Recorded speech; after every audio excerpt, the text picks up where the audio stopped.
And I like the drinker. I like the drinker. He has very interesting thoughts on stuff, interesting thoughts on films and movies. I don't always agree with him on his opinions, but I like his, well, he's a film buff and a writer himself, so he could go at things from a certain perspective, just like I do.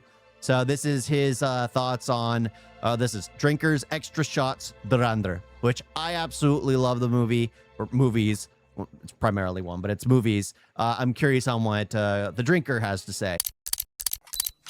Ever since I reviewed Triple R back in the day, and no, I'm not gonna call it RRR. What? RRR. It's not that difficult. RRR. I've been getting a lot of recommendations for other movies in a similar vein. Bollywood, Tollywood, Indonesian, Hong Kong action cinema, you name it. Because, you know, I'm all about expanding my media. Well, fact. I don't think it's about well, you have to expand your media. Like for me, I was glad I was introduced to it thanks to my wife. Why? Because I was getting tired of the crap that was coming out of Hollywood. They were making absolutely nothing. Absolutely nothing. It's a shame he didn't review it on his main channel. His main channel is watched by many, and that was kind of a formality. Yeah. This was... maybe he would have gotten a lot of hate from those people that don't know any better. A diet. But far and away, the biggest of the bunch has got to be Dhurandhar, or to give it its Dhurandhar. Proper title. It's an Indian spy action flick very loosely based around the Indian... He couldn't... That's one way to go about it. But again, even he's like very loosely based. Everyone keeps using the word propaganda. It's historical fiction. It's historical fiction. It has a bias. That's simple. Everything you ever consume in media, whether written, whether seen, whether heard, no matter what it is, even driving down the road, it all has a bias. That bird flying through the air has a bias. Everything has got a bias. Especially when you're consuming something done by multiple people who all have different ways of coming through life. They all have their own bias. In government's real-life attempts to disrupt Pakistani terrorist operations in the mid-2000s by using deep cover operatives to infiltrate the criminal underworld of Karachi, only to get caught up in gang warfare, rival political factions, betrayals and conflicting loyalties. So, needless to say, the plot is... extensive, which partly explains the film's borderline insane runtime of 3.5 hours. Be under no illusions, dear viewer, Dhurandhar is a chunky boy, but it's also pretty fucking good. Yeah, you're gonna have to invest a bit of time in this one. Yes, it's all in Hindi, so there's no scrolling through social media while you're watching it. And yes, there's a tonal shift in the third act that goes so fucking hard, it's enough to give you emotional whiplash. But if you're willing to go into it with an open... Like, again, this is the one thing that you when you see it, and it is so freaking great. Like, he realizes what he needs to become in order to, like, again, I praise this movie a lot. I praise this movie a lot because it's a patriot. It's an absolute patriot. And I can always get behind a patriot. I don't care where they come from in the world. I can get behind them as long as they're doing what's best for their people, what's best for their nation, not doing hate for the sake of hate. Mind, it's pretty damn entertaining. The film kicks off with the real-life 2001 attack on the Indian Parliament by Pakistani terrorists, one of a string of incidents that's taken place over the past several years. Clearly something must be done about this, so the Indian government authorises Operation Dhurandhar, a top-secret project to embed undercover operatives deep inside the Pakistani underworld that's known to supply terrorist groups with weapons and equipment. Enter our main man, Hamza Masari, who looks a bit like Jesus, if Jesus was an Indian bodybuilder. Anyway, he slips across the Pakistan border posing as a penniless migrant and settles into a rough neighbourhood in Karachi, where he discovers that his best way to get into Pakistan's organised crime network is through a local gang leader named Rahman Dakait. After learning about a planned hit on Dakait's son by a rival gang, Hamza conveniently intervenes and doesn't exactly save the day, but he does ingratiate himself with Dakait and gets exactly what he wants: a spot in his gang. It might be a lowly spot as an enforcer and errand boy, but as time passes, he gradually works his way into the man's inner circle and experiences firsthand Karachi's brutal world of gang rivalry, corruption, its complex web of political alliances and ruthless backstabbing, and most importantly, their links not just to terrorism, but state-funded terrorism at that. But as Hamza's mission takes on an unexpectedly personal dimension, he's gonna find his loyalties and resourcefulness tested to their limits. Now, I don't want to say any more here, partly because explaining the fucking labyrinthine plot of this movie would put me firmly into longman territory, and there's no way I can face becoming the thing I swore to destroy.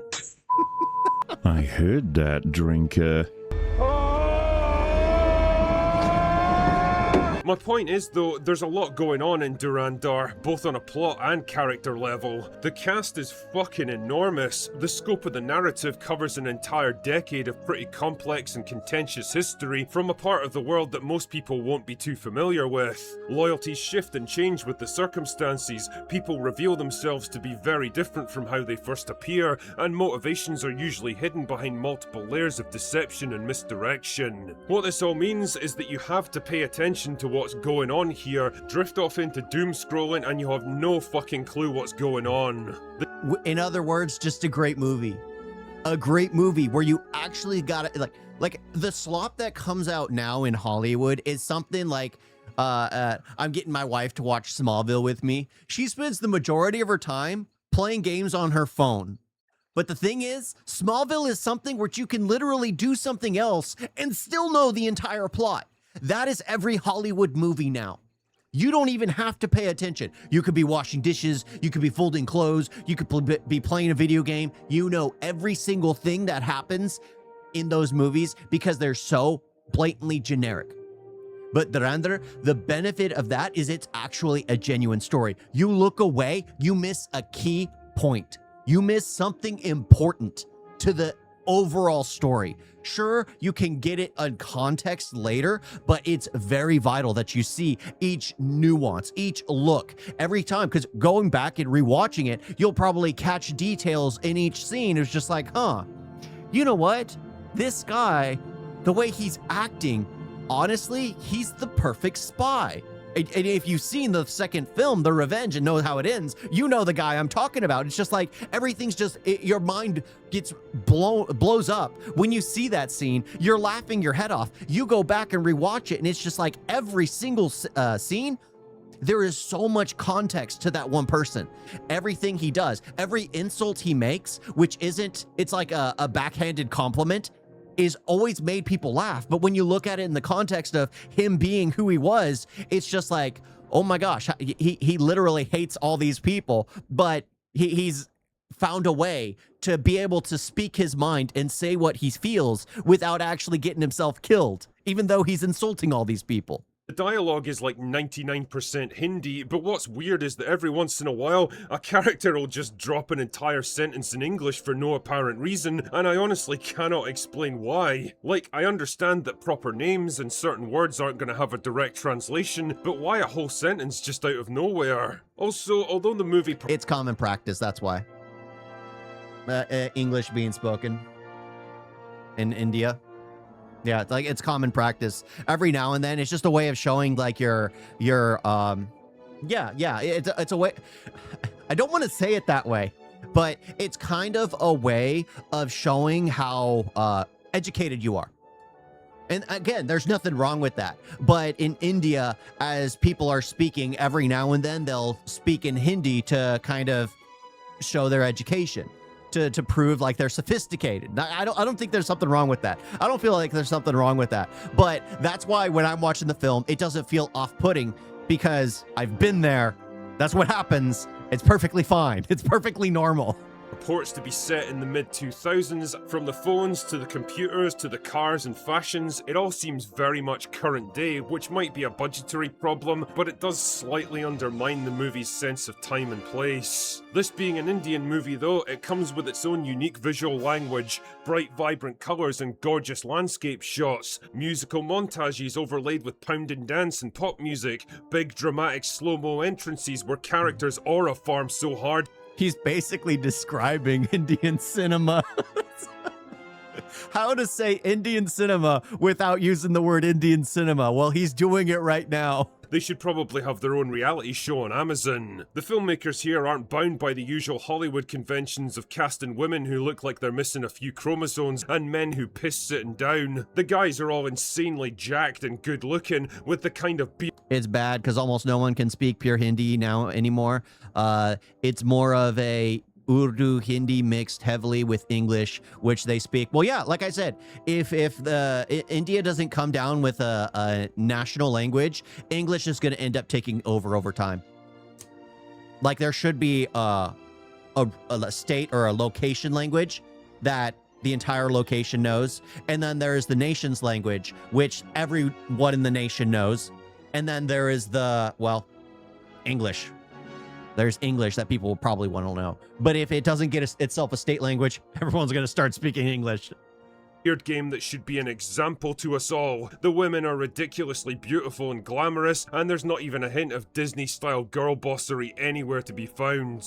My point is, there's a refreshingly earnest, confident, unself-conscious feel to movies like this, unlike Hollywood where there's a palpable air of fatigue and cynicism and embarrassment, like they've run out of stories to tell and things to say. Heroic moments are allowed to actually breathe instead of being undercut by shitty self-deprecating jokes. Characters are allowed to be legit badasses instead of having to get knocked down and mocked. Big revelations and twists that border on the melodramatic are just embraced for exactly what they are. And you know what? I'm perfectly fucking fine with that. As I said, this is very much an Indian movie focused around Indian culture and history and its rivalries and troubles with its neighbour to the west, so not everything is going to translate perfectly for Western audiences. If you're not familiar with the conflicts and politics at the centre of Dhurandhar's story, you're not going to get as much out of it as someone who's lived through this stuff. But if anything, maybe that's a good incentive to learn a bit more about a part of the world that doesn't really get talked about over here. Either way, if you're in the mood for a complex, epic, over-the-top, and occasionally pretty awesome action thriller,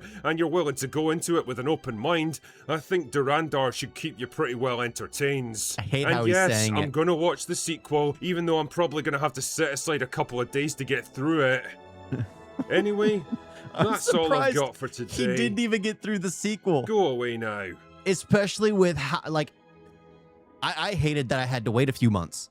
I hated that I had to wait a few months to watch the sequel. But again, I'm surprised. He's like, oh, I haven't seen it yet. You have to continue on to the next one. You have to continue on to the next one. It's one of those that is just, it's such an amazing film. It really, truly is an amazing film. It gets every single point across that it's trying to.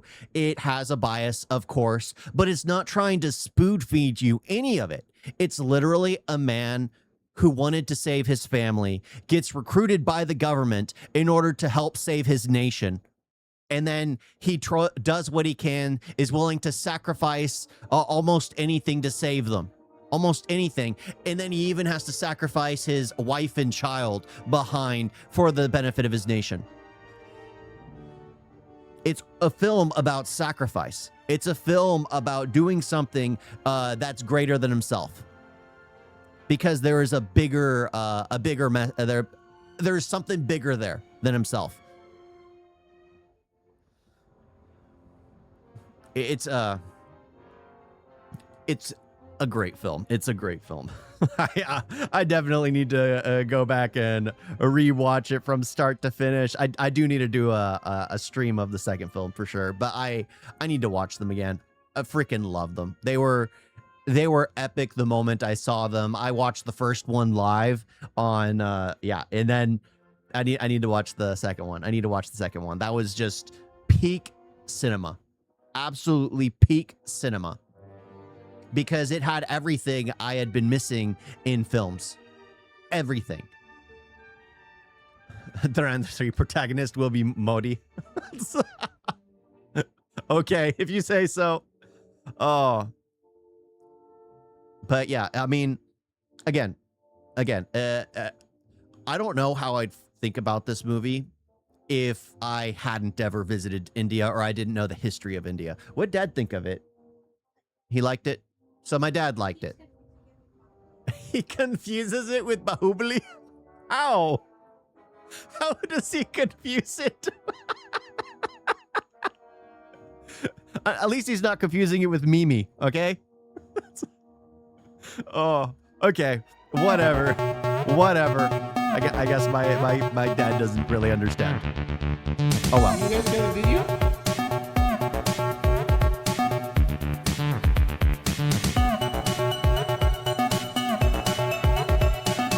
So bad. And don't forget to like and subscribe. Wait on that.